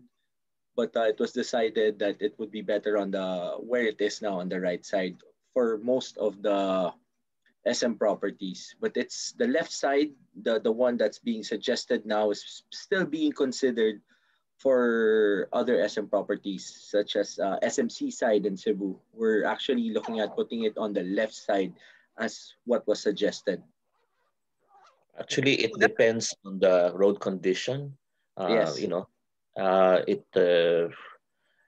there are many considerations even from a Correct. safety and engineering point of view. So it really depends. So it's good case per case. Agreed. Again, well, this is the design issue that Red was mentioning earlier, no? So Yes. Design can actually determine a lot of things, no? So well, that's a suggestion. I don't know. I've cycled in various countries. They do it in a lot of different ways overseas as well. I don't know what the best way is. I'm just glad that they're starting to have bicycle lanes that have barriers. I think that's the number one thing. You just can't have a painted line. In some places in the Philippines, it just doesn't work. No, I like the fact that in some places like Iloilo or even Marikina, they've actually have like trails and roads in the cities just for bicycles. No, and other cities in the world. Rock. Can I? Yeah. So you have the infrastructure, you have the ordinances, the laws, the design. But I think what is important is to make everybody bike, including motorists, including officials, everyone, because a motorist biker will always be kinder to a person in bicycle on the street. So just, promote it. Keep everybody biking, including motorists. That will be very helpful. In as much as we have the laws, the ordinances, the infrastructure, the design. Yeah. Can we ask Carmela how it is in Singapore? Carmela, yeah. You mean infrastructure and design of infrastructure? There's a really strong movement here in Singapore in terms of connecting the different towns through park connectors. In fact, it's very interesting that the government really gives so much emphasis on parks, and the ratio between buildings and parks and the reservoirs. They really put a huge emphasis on the environment. They don't cut trees. That's what I noticed. And I love. They make it such a such a sustainable environment where both city living and the environment thrive together. In fact, nakakatuwa. I'm sorry for speaking in Filipino, but they really let's say you're a motorist and you hit let's say a peacock or a duck or anything that's related to the environment, you get penalized. Even me as a cyclist, if I run into let's say a peacock, there are peacocks here on the roads, you know, I get penalized because the emphasis on living the balance between the infrastructure and the environment is given so much emphasis here. And they made park connectors to help cyclists, you know, to encourage people. You see a lot of children, mothers, you know, grandparents who cycle here along the coast. I mean, Singapore is a very, very small country. It's even smaller than Metro Manila. And yet, you see a lot of these people coming out on their bicycles because they feel safe in the park connectors that the government has created. You can cycle around Singapore because they put an emphasis that, you know, you keep an active lifestyle. You see families get together, and a lot of these values actually get nourished, you know, family spending time together, active lifestyle, taking care of the environment. There's just so many things that comes together when the government's mandate is to put a balance between, you know, all these things. So for me, every time I go out, you know, I have a daughter, I have a 7-year-old who also cycles, and she cycles, you know, in the city safely because there is actually infrastructure that's provided for them. There are days that, you know, some roads, busy roads, especially in the business district, because it's weekends, they encourage people to cycle. So I really long for that to happen in the Philippines. But, you know, Singapore is small, you know, so we have to differentiate. And the Philippines is a huge country compared to Singapore. But I think once the authorities realize the importance between putting a balance between, you know, city living, of course, you know, the economy, we need money and all that, but you put a balance in terms of putting value in the environment, in families, in respecting, you know, this culture of cycling. I think you know, yeah, I can only pray that I hope in my lifetime I can see that happening in the Philippines. Yeah. So thank you, Carmela. And you're right, you know, Singapore is very different from the Philippines, but at the same time, the principles you're talking about, you know, sustainability, balance between environment and economy. I mean, these can be universally applied, right? And when we're talking about cycling in the Philippines, we're not just talking about Metro Manila, of course. I mean, Metro Manila is very complicated, etc. But there are smaller places in the Philippines, like Iloilo, or even smaller places where these principles can already be applied, maybe with you know, in a much less complicated way, or in a way that where you're not up against huge interests that are already very entrenched. Who knows? Maybe those things can start with conversations like this. But I want to ask Dazzle now, because she made a comment earlier about MMDA. Since, you know, many of us live in Metro Manila, so what MMDA does matters. You were saying that you know, there's a new chairman. We know that Chairman Danny Lim passed away recently, replaced by someone new, Ben-Hur Abalos. So Dazzle, please share with us what you know. Yeah. Yes, how we know. Earlier I was saying, and I agree with Red, that so many good things are happening now and we need to claim it.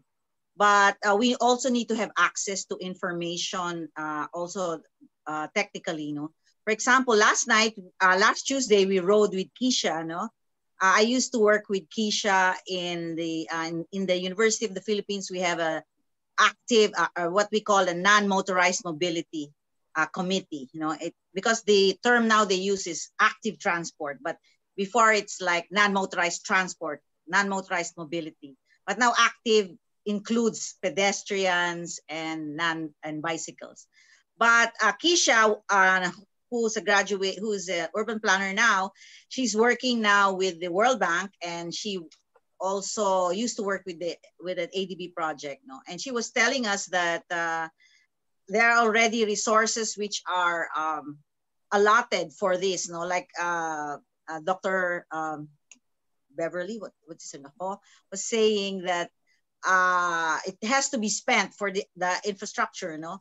But now, since there's a new person at the helm, it's a new thing to him, maybe, you know, that he even came out with a statement in the media about the pedestrian facilities, which is really a big joke, I think, if you say it not diplomatically, you know. And I agree with me na, why will you spend 6 billion for pedestrian facilities? Just imagine, and that would be a loan, no? So that's it, no? If different, we need access to this information, no? And maybe we should all have a courtesy call because the women were talking, what should we do? No, we should not allow that, no? He's stalling the building of the infrastructure, and I said, no, maybe he's just warming his seat because he's in MMDA, no? So like I said, I think now that the different, the public sector and the business are here, who is going to facilitate the working together of all these different groups? Who is in a position to do that, no? Maybe the academe could do to put them together and convene, no? Because now so many good things are happening, like different civil society, government, and private sector are working together. So it's this about convening all these different groups for things to push, even in milestones. No, like I think a milestone now after a year is the fact that the culture of cycling is taking on. No, is like what didn't happen in 20 years that we have been holding the Tour of the Fireflies. In the span of a year, no, it sort of hastened this process of change. No, but like you said, no, the LGUs, that's where the action happens. Like if you Google now NAGA, no, who we've been working with the Firefly Brigade, no, because we have tour of the Fireflies in different parts of the Philippines. They have already built, no, in one conference, they have built like this, so many kilometers of bike lanes for only phase 1, while the Malaysian participant in the conference was so glad that they have like only less than 3 kilometers, but it was like a big thing. So like in Naga, I think could be a good example of good practice, good initiatives, no? Because here, this is where things are happening also. Yeah. Well, Dazzle, thank you. Actually, there's a related question here related to, you know, what can we do? And maybe we should spend the last 15 minutes of our conversation discussing what can be the next steps based on all of these insights, and how we can widen our spheres of influence so that we actually have more of an impact on what goes on in the rest of society. But we have a question from Miles Delphine, who is also a longtime bike advocate. Sabi niya dito, it's in the chat box. I don't know if everyone can see. I'm wondering if it's possible to find a way for the broader community side of bicycle mobility to become a more active and influential part of the direction and implementation of bicycle-related policies and programs beyond being just beneficiaries, attendees at events, or signatories for campaigns. In other words, it's a call to action, basically, from Miles, and I think a lot of us are already acting in our own ways. But I guess part of the opportunities this pandemic has created, and this kind of optimism that several of you have cited, is that, you know, the chance to form even larger and stronger networks for change. You know, some of us here, you know, some of us here belong to different networks, but maybe we can already begin kind of interconnecting some of these networks to go beyond, you know, the usual bicycle advocacy groups. I know Firefly has been active for a long time.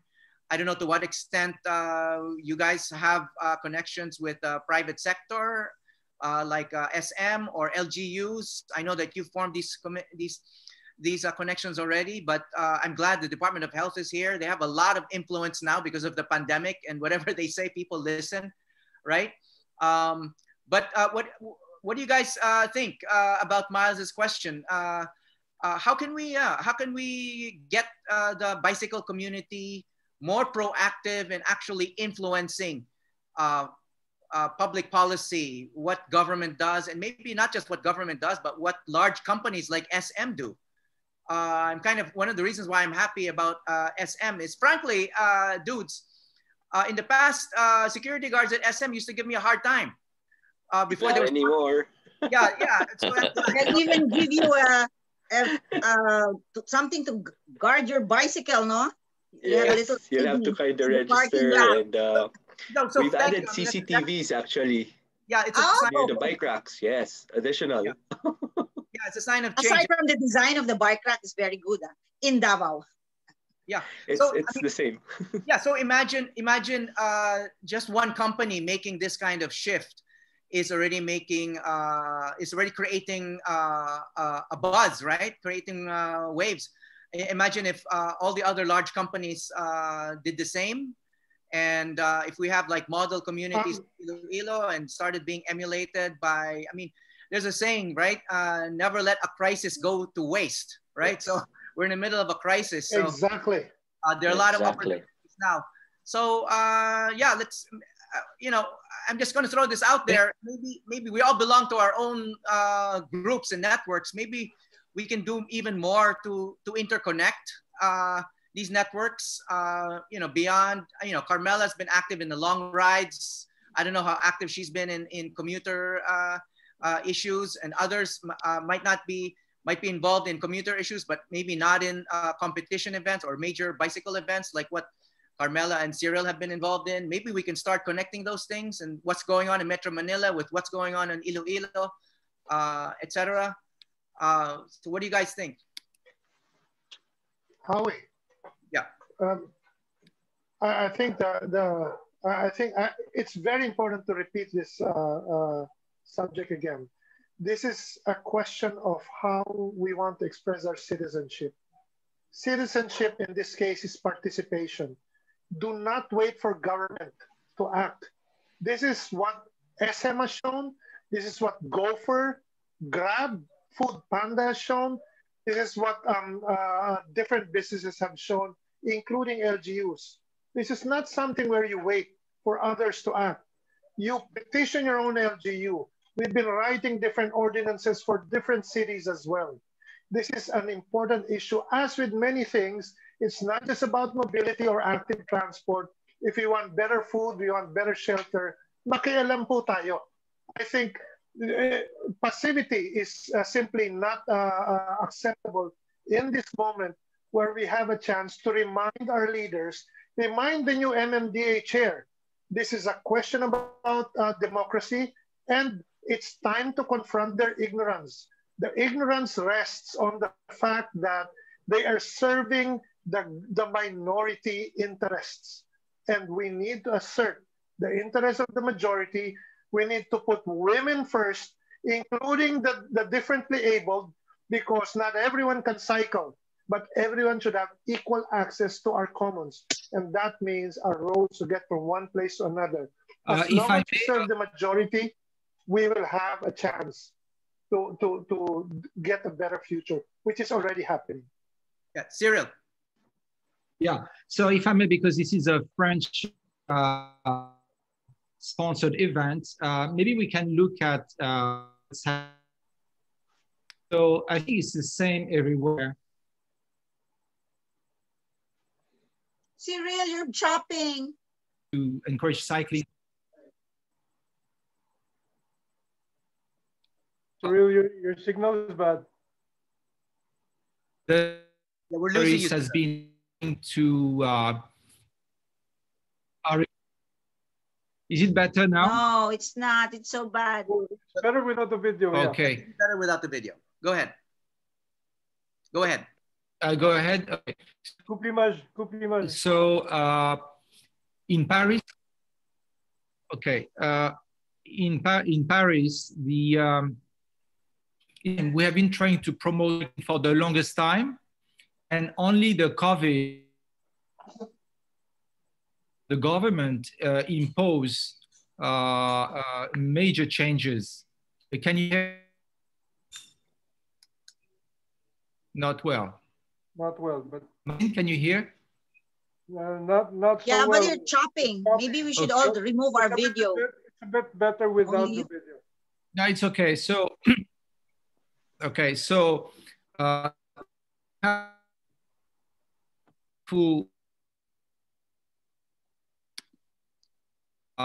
the manufacturers, the users, various sports association, and they have been able to drive the agenda,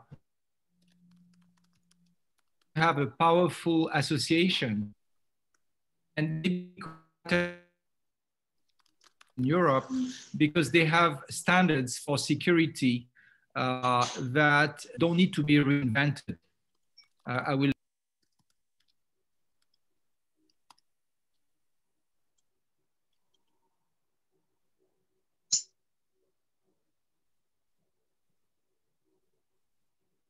I'm done. Yeah, I'm done. Okay. Yeah. Well, thank you, Syra. You know, I know it sounded like it's quite important. I only heard about half of what you said. But anyway, I commented in the chat box. Maybe you can also summarize your comments there, and so we can actually, it might even be better. There's a written record of your suggestion. But yes. Yeah. Howie? Pardon me, Martin. Yeah. Okay. Well, no, I just want to take this opportunity, as Sayil said. You know, it's this webinar is sponsored by the French, but I would like to take the opportunity also to acknowledge the attendance of my colleagues from other European embassies who are present here. I see our colleague from the European delegation. I see my colleague from the Dutch embassy as well as from the Belgian embassy.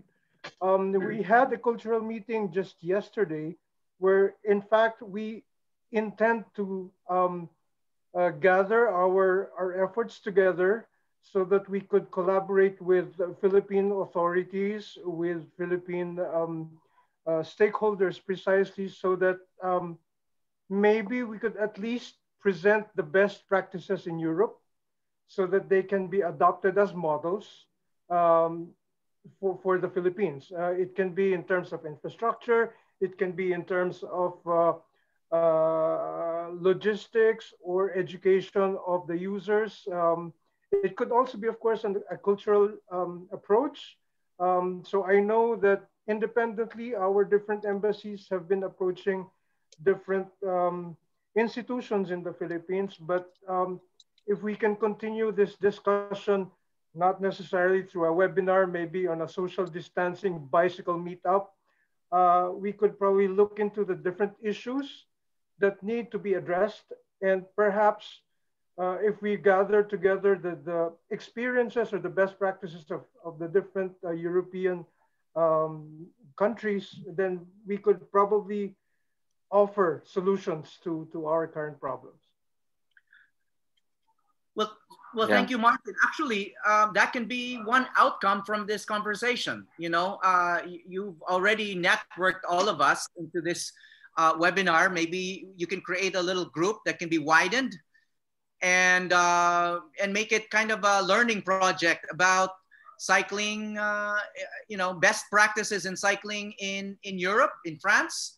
And I think this is also related to what Cyril was talking about earlier. That's what I was getting, despite the choppiness of the signal. But I think moving forward, that's what all of us can do, is learn from each other more. You know, I've been involved in cycling for a long time, but I've met most of you for the first time. So I think there's still a lot we can do in terms of networking. Sectors involved in cycling advocacy. I mean, it's no longer just civil society organizations. We've got major businesses now, big governments, big government agencies, the Department of Health getting involved. So you're right. You're very right. Red, Dazzle, and the others who said that this is an optimistic time. It is, and we should make the best use of it. So maybe that's what we can do, Martin. No, if the French embassy can form us all into a group and maybe have another webinar where we can have someone can share best practices from a particular project, or even a particular country that we can learn from, and maybe invite other government people like the MMDA. Since we've been talking about them, I noticed that the lone government representative here is from the Department of Health. I mean, aside from the French government, but which is great. I'm glad that Dr. Ho is here, but maybe we need more. We need mayors. We need the Metro Manila MMDA people. We need transportation officials represented here. DPWH. You know, we need to create more of that kind of dialogue. So maybe that's what we can do moving forward. And finally, I think it was Jack who said we need to get more people on bicycles so that they understand. Yeah, you know, I was just writing in the chat now. yeah, you're exactly. right. But Jack, I think when you're talking about everyone, well, you know, people, you know, a lot of people I talk to say, you know, I wish I could, but it's so dangerous, etc. Well, that's why they're pioneers, right? Like us, who despite the safety issues, we persist because we believe in this. And so it takes some leadership on the part of, you know, people like yourselves, advocates, so civic leaders. But finally, I think we need to get political leaders on bicycles. We need to show that, hey, you know, even people who normally would be in convoys, you know, with security guards, they're willing to bike and even put their security guards on their bicycles. So it's another suggestion moving forward. So anyway, any final comments from the group on those themes, on how to network, or maybe future learning activities, and then initiatives on how to get more people riding, especially civic and political leaders? Mr. Howie, from me, if I may. Yes, dudes. Please include us in any of your activities. We're willing to listen and learn and really use whatever knowledge and whatever design guidelines that we can implement in all of our SM properties and even beyond that. Thank you. Yes, thank you. Dudes, well, if I may add, dudes, remember when we launched the MOA friendly bike yes, project? Yes, you're there, Mr. Martin, of course. Last September, yes. Yeah, I was there with the ambassadors of the Netherlands and Denmark. But no, I just wanted to add that I was also talking to Stephen Tan. Yes, sir. And I think, Carmela, this is probably a project for you. Stephen is interested in doing a tour with all the SMs as destination points. Yeah. Yes. SM has a mall. Yeah, we have that. We have that. Yeah, yeah. So they would be willing to sponsor us. Well, that's, if I may, Stephen, if you're listening, Stephen gave me a verbal commitment in principio that he's willing to support initiatives. Of course, he was talking to me, so we were thinking of a Tour de France. Oh, wow. Something like that. But it's more in the concept of the ODAX, I think, of the distance rides, that we can organize something. That's perfect. In collaboration with the SM. Yes, that I'm glad can you mentioned that, visibility. Mr. Martin. Yeah. Jack, if I can definitely get the visibility, and if we so I think the next one, Howie, is for a more organized network, continuing to update on what's happening on the government infrastructure and on the education. Maybe some little subgroups for a big group. No, we can do that maybe like every month, so. And then we could post it in that. Yeah. Well, it's like it's like a who's going to be the convener? Is it the whoever would be able to do that, to put the different updates, because people need to know it in a integrated nutshell. Well, if we do it, if we do such a tour, a nationwide tour involving the big SMs in the big cities, I'm sure we will get the attention of the LGUs. Definitely. They know that these different embassies are working hand in hand with cycling advocacy groups, and they're going to visit the different cities. That will awaken the LGUs. Yes, hey, we have an ambassador breaking into a city, Batangas City, because I come from Batangas. But you know, you know, this will definitely awaken the LGUs, the local Yeah. authorities. Actually, if I may add, we've been doing the past 3 years the Trans-Philippine ride that goes one way from north going south to the Philippines, and along the way doing clinics, doing safety clinics, doing education clinics, and just riding with with our local partners. They would meet us along the way, and or they would also bid us farewell along the way or ride with us along the way. So parang salubungan. It's called like a meeting of riders, and maybe for this time, and we've sent out these proposals and ideas to a lot of people here. Hi, dudes. Especially to SM, the idea, but maybe this time it's not just one way going down from north to south. I think it's the entire Philippine loop that we can do, and Agreed. it's not just a ride. I think the direction of this activity, it's not just for the endurance and the ride, but it's to meet people and do something educational. Yeah, yeah, Right. yeah. So it can be a ride that if you ask me, I can do the whole ride of the Philippines in 5 days, but with the clinics and all with the clinics and all, it might take us 2 months. I also think that if we tie it together with the campaign, because All right, Red. I just also think that we need to keep our sights on the majority again, the commuters. The commuters who ride buses, jeepneys, and rail, short trips to the market, trips to the office, because not everyone can do long hauls, and everyone who is able to do long hauls, that's great. But I also think the majority also really require commuting to their place of work and back. And that's the priority I think that we should aim at, including the fact that, let's not be so pessimistic. The gold winner in terms of the Workstation for Mobility Awards, that was GSIS. So this is government offices and leaders thinking the right way. And it's not, and SM is the first to also say, hindi lang sila. Bonifacio High Street, the Ayalas in Greenbelt, everyone is moving in a race where everybody wins. And so if you have Padjak, you have Gopher, Food Panda, you have Grab prioritizing, the cyclists who deliver, the couriers, we shouldn't forget them. Yung pedicab drivers natin, they represent the majority. It's not recreational cycling.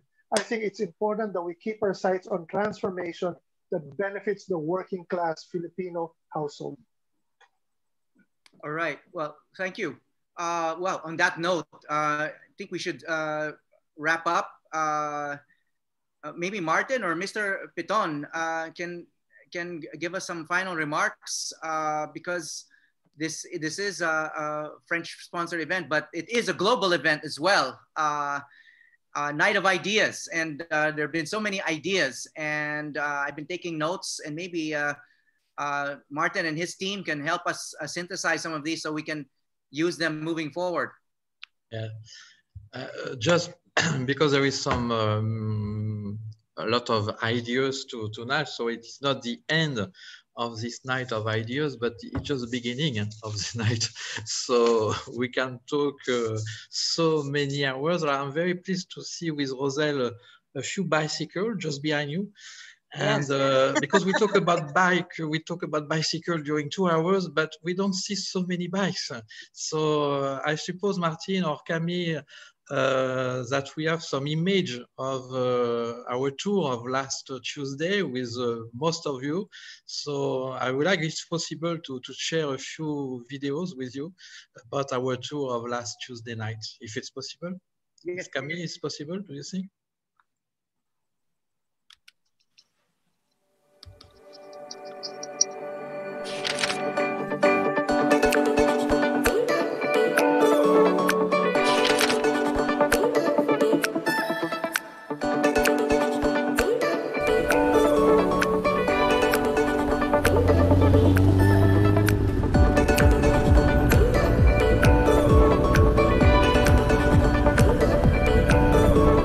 Le message pour cette nuit des idées, le message qui a été retenu, c'est d'être proche.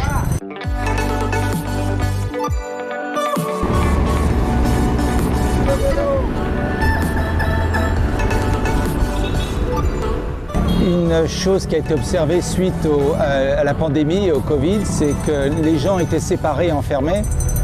Et un des rares moyens de se rapprocher et d'avoir des activités communes, c'était le vélo.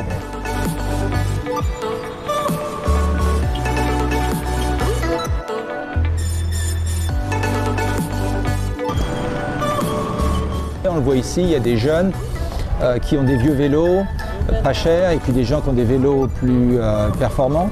Et donc ça brasse des populations, ça les mélange, ça leur permet de faire des activités ensemble. Et parmi d'autres choses, c'est aussi de se réapproprier la ville.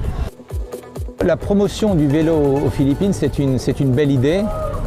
Et je pense qu'il y a beaucoup de parties qui sont intéressées par cette question, à commencer par les entreprises qui se rendent compte que faciliter l'accès au lieu de travail en vélo, c'est maintenir les entreprises en activité pendant la pandémie.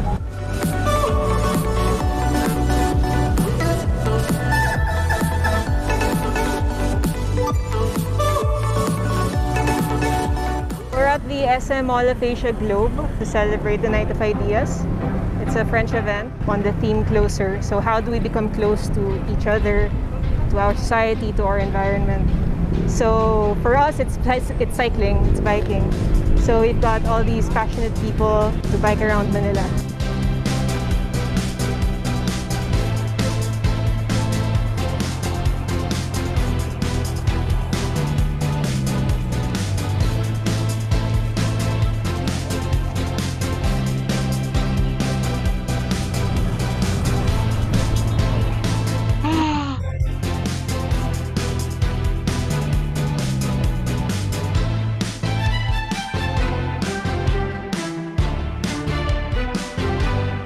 Now we're going to see the Night of Ideas logo flashed on there, over there, on MOA's Globe.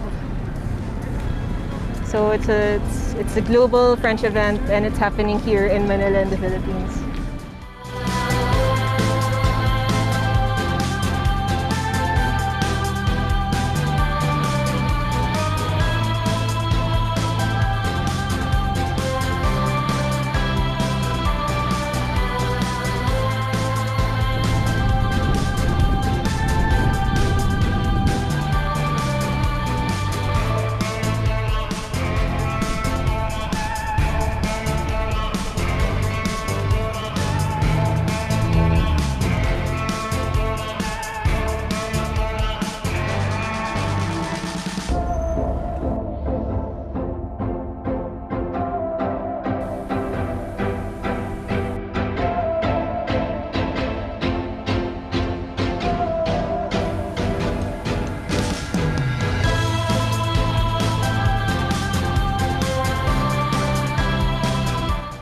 Donc j'ai observé que beaucoup de grandes entreprises de promoteurs immobiliers offraient des solutions de parking à vélo sécurisées. Donc c'est déjà une première chose très importante parce que ça n'existe pas aussi facilement en Europe.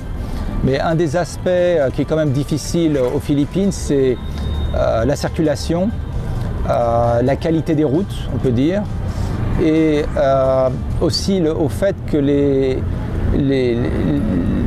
véhicules, les autobus, les camions ne sont pas habitués aux cyclistes. Et il faut apprendre à respecter le cycliste qui est en position de vulnérabilité. C'est difficile de faire du vélo, c'est dangereux.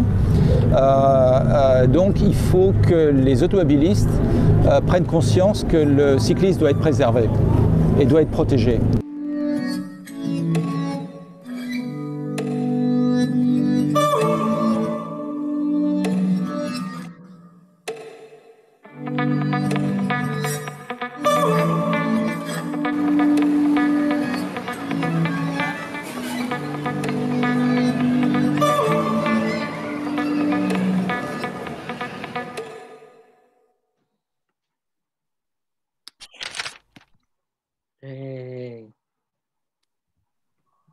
Awesome. Nice. Thank you all the team. Thank you Camille. Thank you Pia. Thank you Martin. Great video. To prepare all this image. Thank you. Thank you. That's a great video. And to think that was just shot last Tuesday. Yes. Yeah, and it's a great thing to end on. So I want to thank everyone. You know, it's generally been a sad time for everyone because of the lockdown and the pandemic and fear and anxiety. But it's been a night of optimism and not only ideas. So it's been therapeutic. So thank you, Martin and team for organizing this. Mr. Mark Piton, thank you, and to all the panelists. I learned a lot. And I hope you did too. Maraming salamat. Good night. Thank you. Let's have a group shot first. Oh, wow. Yes. Okay. Of course, this is a memorable night. Okay, everyone. Everyone's cameras are on. So ready, 1, 2, 3. Say cycling. No, it's fine. Cycling. Okay. Okay. All right. Thanks, everyone. Thank you. Thank you all. Bye. Keep in touch. Bye. Let's ride Bye, soon. everyone. See you Thanks, soon. everyone. See you Thank soon. you. Be safe. Bye. Bye-bye. Bye. Bye. Good night. Good morning. Vive le vélo. Le vélo. Vive le Le vélo. vélo.